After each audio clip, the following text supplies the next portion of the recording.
military assistance.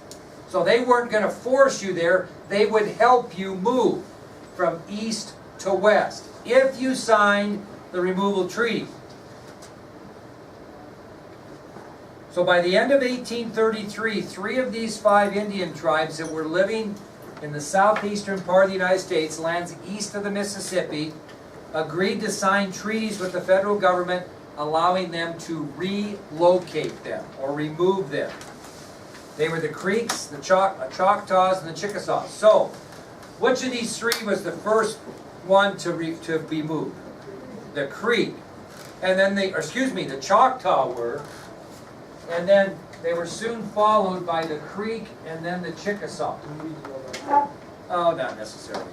So the first of the tribes to be relocated were the Choctaw. They were removed with military assistance, soon to be followed by the Creek and Chickasaw. So who were the 2 tribes that refused to sign that? Cherokee and Seminole. Okay, and then we're going to talk about that. So let's talk about the next subtopic, the fate of the Cherokee Indians. So the Creek, Choctaw, and Chickasaw have signed removal treaties. The federal government is helping them move west, not forcing, helping. Okay? Well, first of all, before we talk about the fact that the Cherokee refused to sign that removal treaty with the federal government, we need to tell you a little bit about the Cherokee tribe. They were very, very organized and very, very civilized in their own way.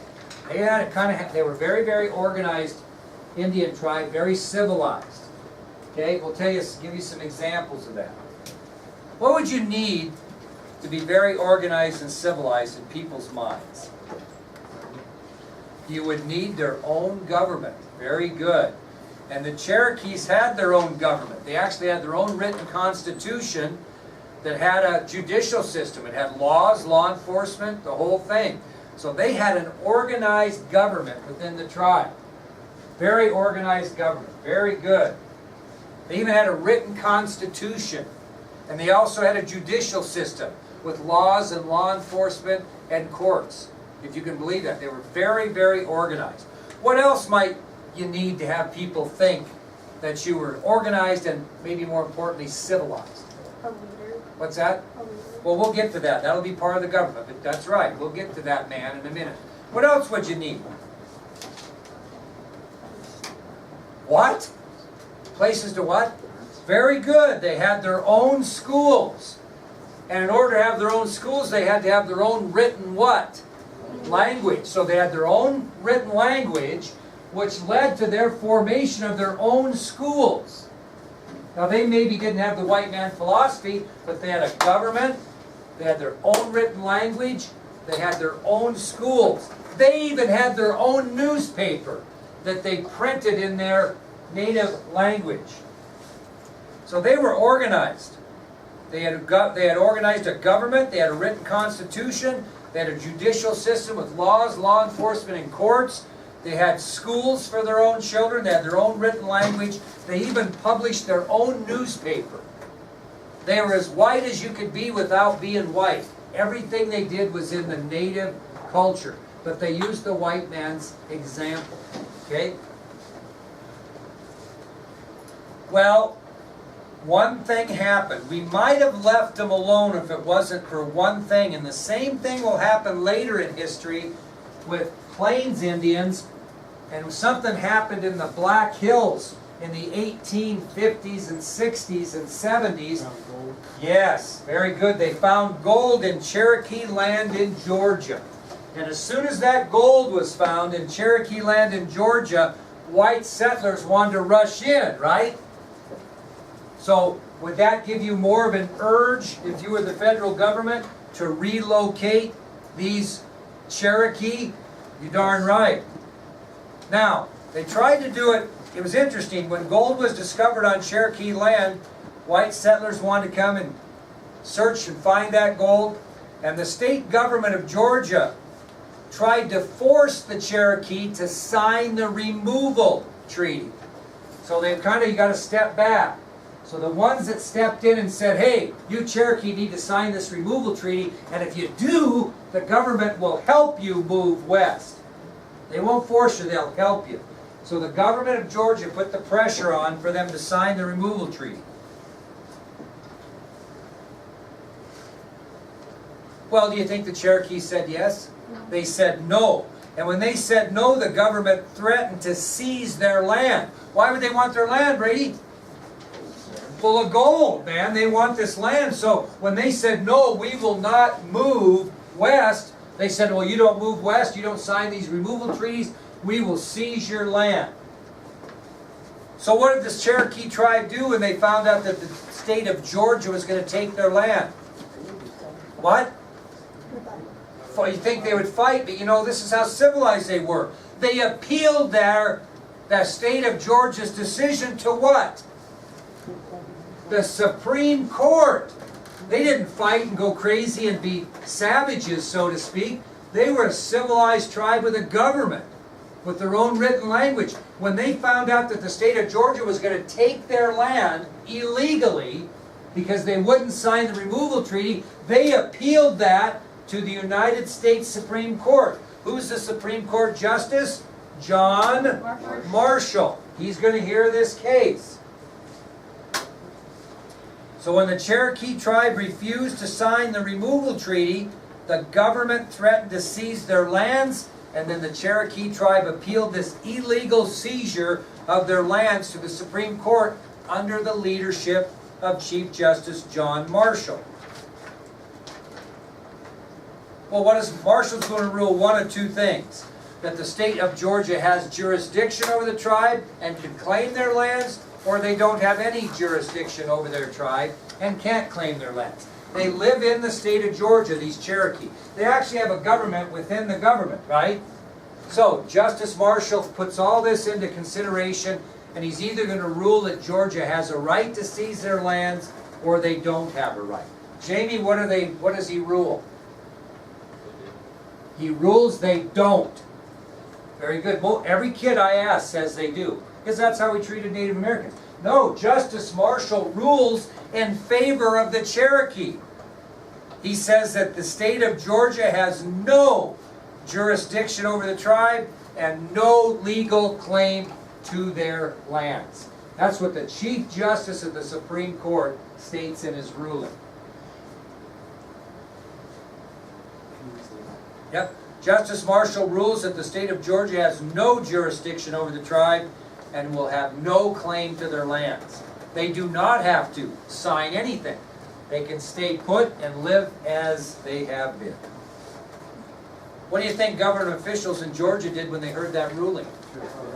They threw a fit, ignored the ruling, and took action against the Cherokee anyway.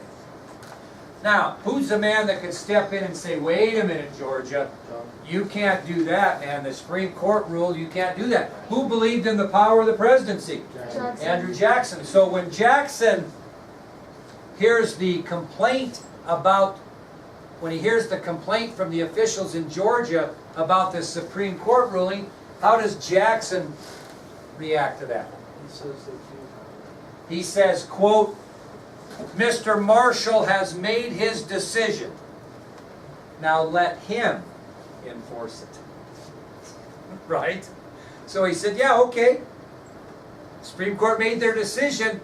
Go ahead and enforce it, because who's not going to? The federal government. Okay? So when this got to Jackson, he was unhappy, but he said, hey, Mr. Marshall has made his decision. We'll support that decision, but who's going to enforce the decision? Marshall. Well, that's not Marshall's job, but that's Jackson's philosophy. So Jackson's basically telling him to go pound sand. You make that ruling, you go right ahead and make it. But when it comes to Georgia officials not abiding by that decision, you go ahead and enforce it, knowing you couldn't do that, right? So basically, does that Supreme Court decision have... It's a weird thing about Supreme Court decisions.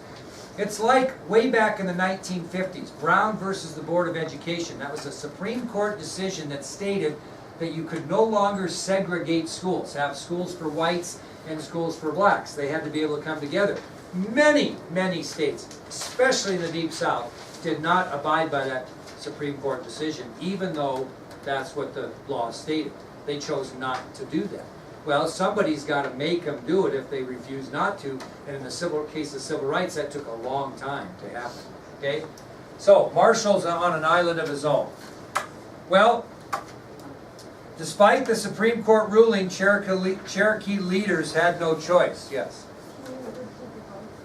Okay, yeah, the quote was again, Jackson, when he was told about it, said, quote, "Mr. Marshall has made his decision. Now let him enforce it." Is that why there are U.S. Marshals? And National Guard, for example. But Well, it's like, did they kind of name it after him or something? oh no. Now listen, put yourself in the place of the Cherokee chief John Ross. What are his options now? He can fight it or he can leave.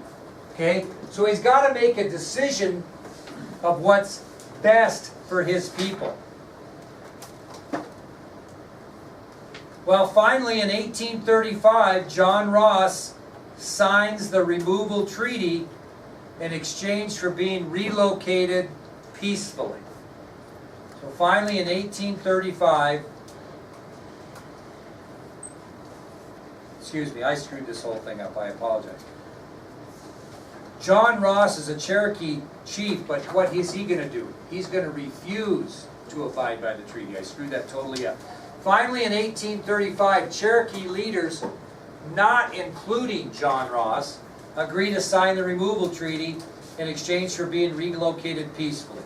And this agreement between the federal government and the Cherokee tribe was known as the Treaty of New Echota. Wait, so they refused to sign it, but they signed it? No, I screwed up. The leader didn't sign. I screwed up. There are several Cherokee chiefs. I screwed that up.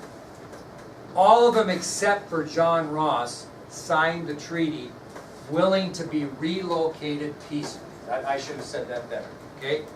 So, all of the Cherokee chiefs, with the exception of John Ross, decide it's better if they sign the relocation treaty because they'll move them peacefully. You know what's that called? And the treaty, it was called the Treaty of New Echota, which is on your ID sheet. So this agreement between the federal government and the Cherokee tribe was known as the Treaty of New Echota. So, many Cherokee Indians were relocated by peaceful means. There was one particular Cherokee group that held out, that said, hey, we're not going to move. They were led by Chief John Ross. So there's the screw up I had. So most of the Cherokee chiefs again agreed to sign the removal treaty, and they were removed peacefully by the military to lands west. They had one holdout. That would be Cherokee Chief John Ross and his followers. Okay? And they would refuse to sign the treaty. What's going to happen to them? They're going to be removed by force. Okay? And John Ross had approximately 20,000 supporters. 20,000 Cherokee Indians that supported him. Okay? And would hold out till the bitter end. And finally, the military's had enough. And those 20,000 resistant Cherokees, men, women, and children, were moved westward at gunpoint. Okay?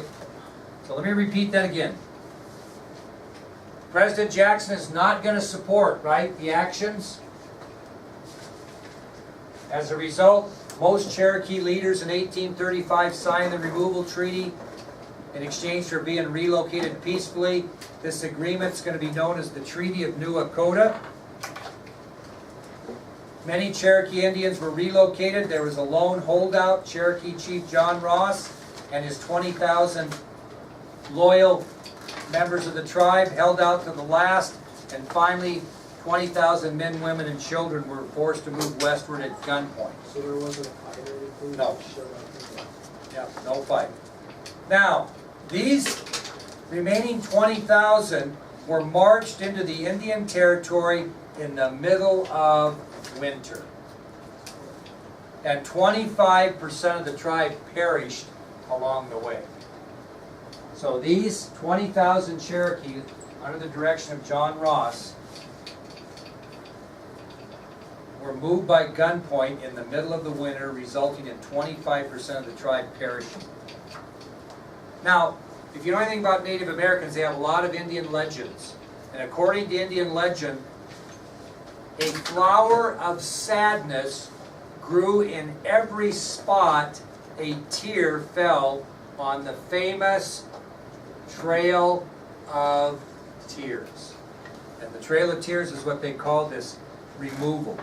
So, what's Okay, according to Indian legend, a flower of sadness grew in every spot a tear fell on the Trail of Tears, this movement.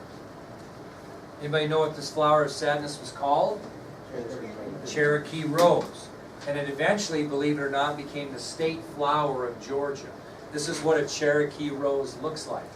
And ironically, if you walk the Trail of Tears, you will see many, many Cherokee Rose along the way. And Indian legend states that this flower, this Cherokee Rose, grew at every place a tear fell during that march. Now, backing up, we'll go back. I just know this. From 1831 until 1840, they continued to remove Indians from lands east of the Mississippi west. And during that time, it was estimated they moved over 80,000 Indians.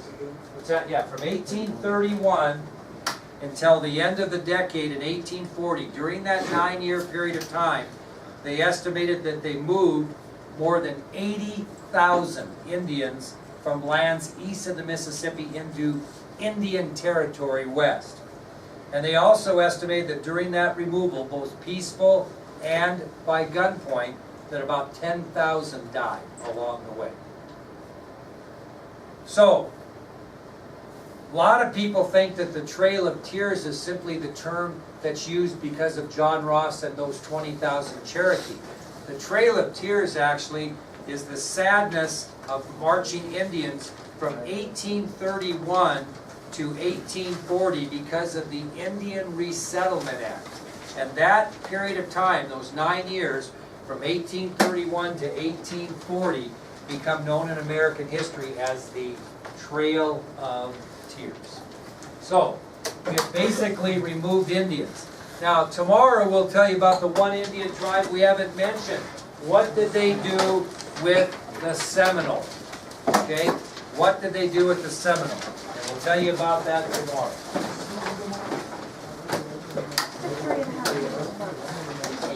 Now, let me tell you a quick story here. Native American people, and you can kind of sense it in the video we watched with the professors speaking. Both of those, that man and that woman, were Native American. Native American people cannot stand Andrew Jackson. Hate the man's guts.